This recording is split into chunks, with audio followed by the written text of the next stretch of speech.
How does the federal government impact your life?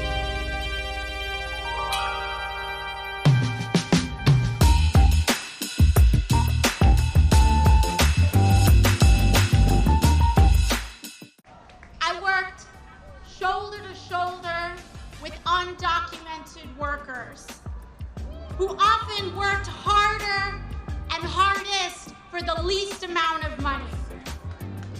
I was on my feet working 12-hour days with no structured breaks.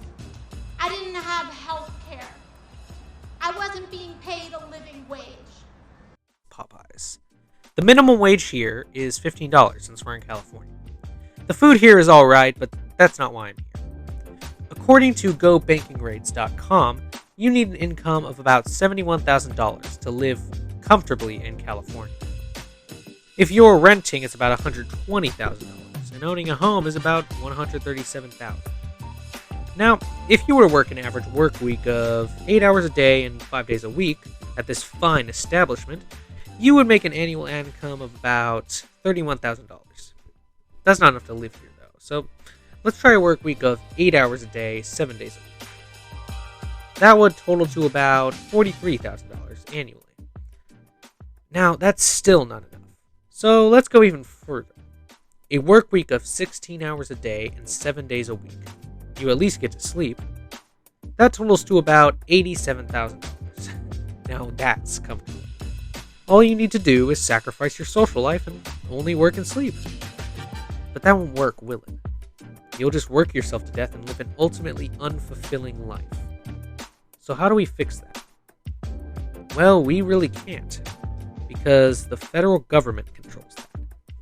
They control possibly the most important factor of our lives: money. Unfortunately, we all need money to live. Also, unfortunately, the government gets to control that. They've decided that the minimum wage should be $7.25. Now, let's say, a little experiment here, this egg is the minimum wage.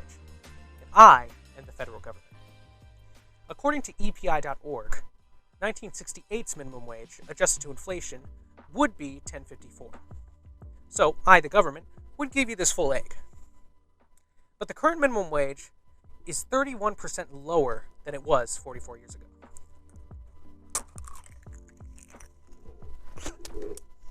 Would you still accept this egg? My pay stub from 1976. At the time, I made the minimum wage, $2.30 an hour. People might argue or debate whether or not I was worth $2.30 an hour, but that was the minimum wage in 1976. Adjusted for inflation, that would be $10.35 in 2019 dollars. Had the minimum wage kept pace with inflation, a worker who puts in 2,000 hours annually would make $20,700 today. So, would giving you more eggs actually help you? It most likely would not. You see, if I were to give you 2 more eggs, you would find yourself not being filled up by these eggs anymore. Because as the minimum wage rises, the cost of living comes to meet it.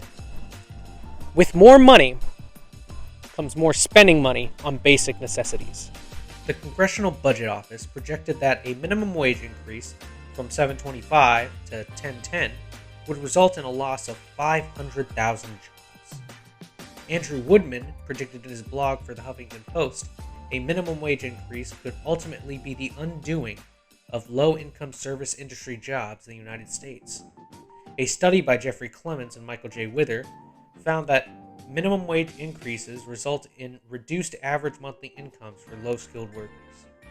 As much as raising the minimum wage seems like an effective solution, it would only end up creating a rotten system where nobody wins. The Congressional Budget Office recently released a report on the effects of mandating a federal minimum wage in the United States. The report explains how more than doubling the minimum wage would increase unemployment up to 4 million individuals. Hi, my name is Chris. I work at Dell's Hideout as a dishwasher, and I think that my pay is average for the amount of work I do. If I'm alone in the dish pit, which is more than often now, I feel I should be getting more. But $16 an hour, not bad. Hi, my name is Toby McGuire. no relation. I worked at Pokey as a food prep, and I made $14 an hour. It was very hard, very, very rough experience there, and I feel like I deserve more for my time. If we raise the minimum wage to match the cost of living, then the cost of living will always rise to meet it. A circle of death.